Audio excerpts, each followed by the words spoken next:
Hi again, somewhat we're back in doing videos for our diorama, and again, my name is Ryan Gerito. I'm from District Diorama, and for today's video we're going to review this huge diorama for Initial D store, the tofu store. For, I believe this is for 1/9 scale or 1/10 scale RC for our client. Let's go. So our client messaged us sa page, and he wanted a Initial D theme, yung tofu store nila doon na diorama, to be used for his RC car. So the initial plan was to have his RC car placed at the center of the dio. So medyo madaming sample designs ako nakita sa web, and nakita ko tong isang design na in-apply ko ngayon dito sa diorama, which is para siya naging gallery. So imbes na street or exterior yung atake, this one is more of para siyang naging gallery nung tofu store.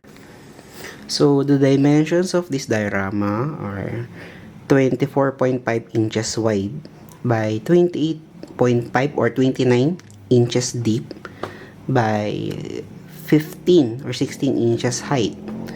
Then the main dio or the base dio is made wholly with XPS foam.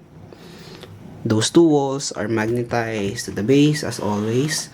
Then other materials that were used here are Sintra board, especially itong sa mga props. Then bago lang dito sa atin is we have installed some light fixtures. So as you can see, itong nasa gitna. So meron siyang yun, connection doon sa likod na yan, na pwedeng gamitin ni client for his display. So ang ganda niya kapag nilagay niya na yung RC car niya dyan.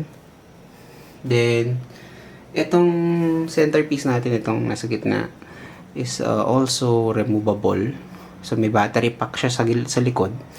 Tapos before mo siya ikabit dyan is you need to open mo na yung battery or turn it on, yung light, bago mo siya ibalik doon sa pwesto niya na yan. Tapos yung majority ng mga props natin dito are made out of Sintra board. So I also created some small plants. So ito, gumawa ko ng ng paso made out of squishy bottle, yung maliit ko na squishy bottle. Then ayun, for this diorama, I believe it was the project started last year, somewhere November yata.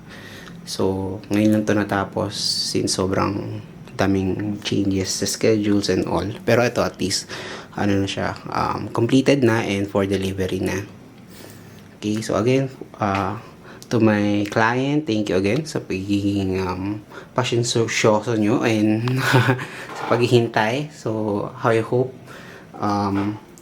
all those days na naghintay kayo for this dio are all worth it. So again, this is Ryan. I'll see you in our next video.